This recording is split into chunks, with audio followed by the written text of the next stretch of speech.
अधिकची रक्कम खर्च करून हे टर्मिनल उभारण्यात आले। मुंबई पोर्टच्या बॅलॉर्ड पियर या ठिकाणी हे टर्मिनल उभारण्यात आलेलं असून 2018 पासून त्याचं काम सुरू करण्यात आलेलं होतं।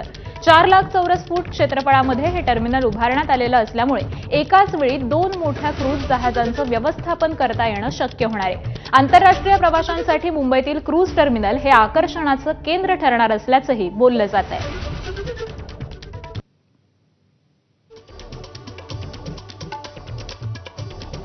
तर हे नवं क्रूझ टर्मिनल नेमकं कसं असणार आहे आपण पाहूयात। मुंबई बंदरातील बॅलॉर्ड पियर इथं नवं टर्मिनल स्थित आहे।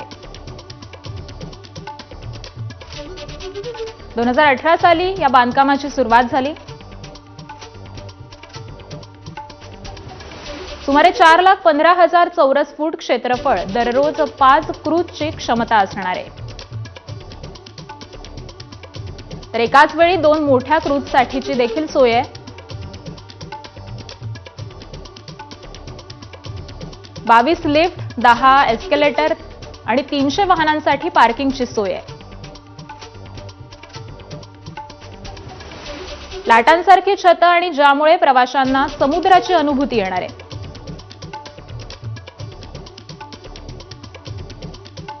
तर बहुस्तरीय कार पार्किंग आणि एस्केलेटर आणि त्याचबरोबर वैद्यकीय सुविधा देखील आहेत। रेस्टॉरंट्स आणि खरेदीचे पर्याय उपलब्ध, आधुनिक सुविधा आणि भव्य डिझाईन आहे। टर्मिनलमधून दररोज 10,000 प्रवासी प्रवास करू शकणार आहेत। परदेशी प्रवाशांसाठी विशेष चेक इन आणि इमिग्रेशन काउंटरची देखील सोय आहे।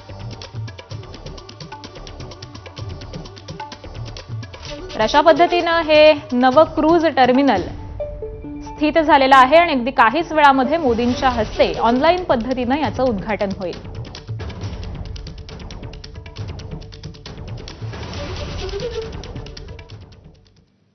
आणि यानंतर आतापर्यंतच्या सगळ्या महत्त्वाच्या बातम्यांचा वेगवान पद्धतीनं आढावा घेऊयात सिटी 60 मधून।